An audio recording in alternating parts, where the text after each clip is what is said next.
Hi Reece, how you doing? Hi, very good, thanks. Excellent. I don't know, as a bowler, if you were excited about watching the game last night, or if it made you a little bit worried about what was to come on this pitch for you guys. It's nice that there's obviously a new conditions to try and adapt to, but I think it's going to make for a pretty good cricket wicket regardless. I think the wickets have been kind to bowlers so far, so it might be time to take a bit of medicine, and it might be in the business of problem solving now, and things are a bit more complicated for us as a bowler, but the mission statement is pretty much the same. Is it about just looking at the pitch, the conditions, and the previous scores here? Is it about just readjusting your idea of what's a good over, what's a good power play, what's a decent total to chase? That's probably a complex way to look at it. I think fundamentally it's still the same. It's still trying to nullify someone's strengths, and I think maybe now you could probably say that when they're going towards the end, maybe a single's a win now as a bowler, whereas last week you could be a bit more attacking and try and be a bit more aggressive with field placements and whatever. But this week it might be a bit different. Obviously playing here, there's a different pace in the wicket. I think we've noticed that it's a lot more bouncy as well. But then similarly, I suppose that's an advantage that we can try and exploit that as well. In the power play, try and get some nicks and things like that. And you said as bowlers you might have to take your medicine. I don't know, but just looking around the hotel this morning, were the batters feeling like they might have wanted their favour and a few more smiles from them other than what they've seen so far? I don't know about that, but hopefully, come Saturday morning, we've had 2 good games, and then everyone will be walking around smiling. So, I think it's the batsmen might be licking their lips. Hopefully, they deliver the goods. And you've had some decent support out here so far, as you often do in the Caribbean. Tomorrow, Darren Sammy's team is walking out at the Darren Sammy Cricket Stadium. Are you thinking it might be flipped a little bit to what you often experience when you come over here? I think that's something that we've already brought up. We've not played it in front of an opposition crowd for a long time now. Even when we came here in November, it was very well supported with English fans. Hopefully we can put on a good show regardless of the outcome. It's going to be amazing. I'm sure it's going to be a night that hopefully we all look back on in our career that was quite a poignant night in this World Cup and helping us to achieve our goal. Thanks. G'day. A little bird tells me that you visited here as a kid, and I wondered if you remembered that and whether it's always been a dream to play for England here.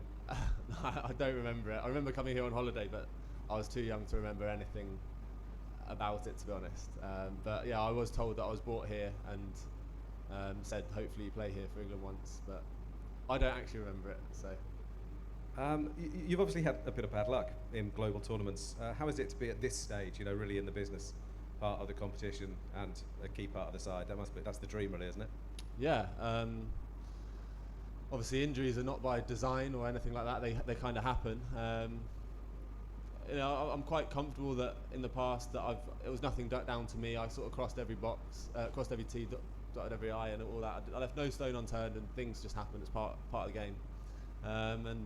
I've just kept going with that, and luckily I'm here still in one piece, and it's the Super 8s. I think it's a really exciting week. Hopefully, like I just said, there's going to be a time later in life that you look back at this week of being a really poignant and successful week that helped us achieve, winning a World Cup out here. And this is horribly out of context, but it would obviously take some planning to play red ball cricket again. Have you got any thought at all about the Ashes sort of 18 months away? Because presumably if you were going to be part of that, you would have to plan for it, I don't know, from 12 months away. I think that question sort of risen its head a bit over the last month or two. There's no doubt that I'd contribute if I was to get the opportunity in the Test match arena. I suppose for me it's just kind of at what cost. I think I enjoy playing franchise competitions here, there and everywhere, and I'm at a point where I don't want to say no to playing in various competitions. I've got an amazing team in Durban Super Giants. I loved playing at RCB. It's kind of like, how would I get the body of work that merits playing Test cricket? I think that's kind of the stumbling point for me. Given the opportunity, and my injury history has been sort of strange with the types of injuries. Being tripped up over boundary ropes and getting balls hit at me and whatever. But in terms of bowling, I'm relatively solid, I'd say. I haven't had any bowling injuries for a very long time. Does that mean you would need a Test central contract, effectively?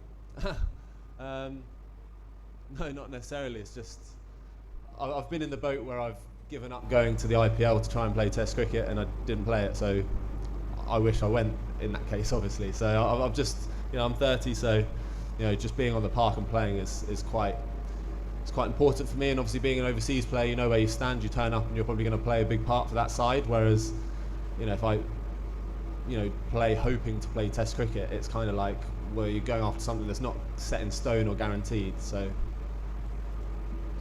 Reece, in the games here so far, there's been quite a lot of talk about the breeze coming across the ground. Can I just ask sort of how you plan to use that to your advantage as a swing bowler? Yeah, well, breeze is obviously welcomed as a swing bowler. It definitely makes the ball swing for a little bit longer, maybe a little bit more. But then equally, there's a side that's hard to shut down.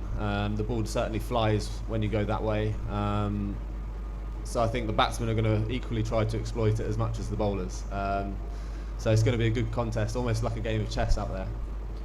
And just more generally on the tournament as a whole, how do you balance sort of the serious business of obviously representing your country at a World Cup with being in the Caribbean and sort of trying to enjoy what is on offer out here? Yeah, I think maybe it's an advantage that we've toured here quite a lot in the recent history. So it's nothing new to us.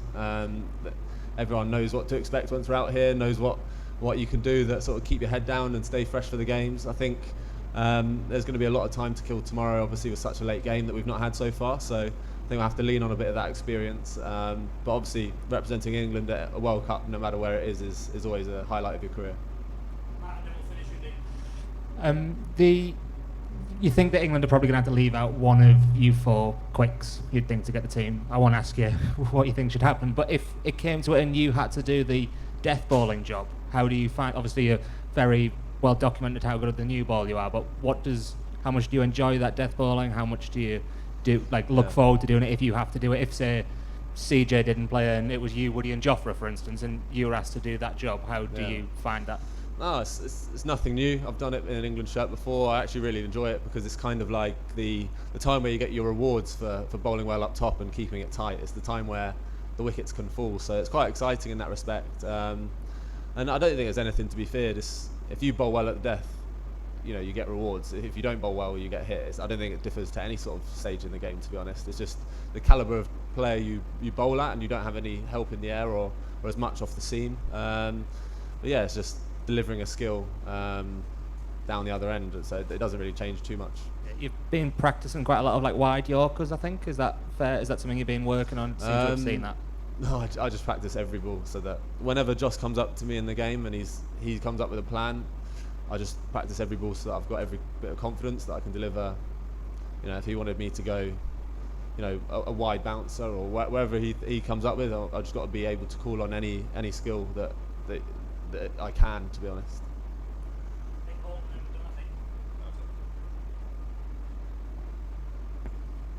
Were you disappointed to be left out of the first two games, particularly after being talked up when the squad was announced by Rob Key as being an important member of the attack?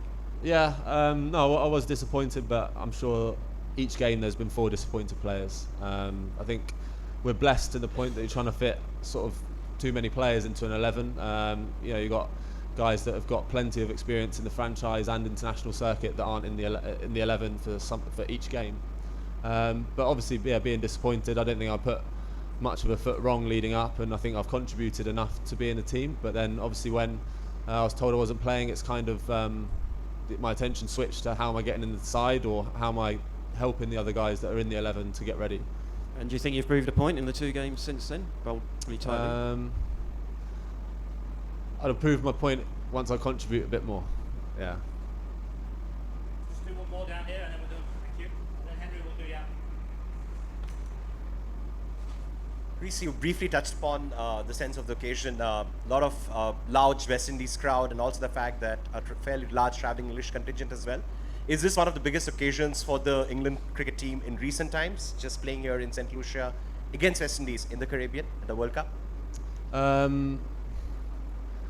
Working on the assumption that tomorrow night's going to be in an incredible atmosphere, then absolutely. I think maybe the West Indies will be, hopefully trying to get their own back for our fans that were so incredible in November, that they'll try and sort of rally them and create this, cauldron of an atmosphere tomorrow night. But yeah, it's going to be incredible. I love touring personally and playing in front of different crowds. They always have a different energy, and it really does feel like a new occasion wherever you go. I think that's one of the funnest parts of the job is playing in front of those different atmospheres and different fans. But yeah, it's going to be, like I said, we want it to be one of the nights that we look back at the end of the comp, and it was an important night for us to go all the way. Thank you very much. Cheers, Reece. Cheers.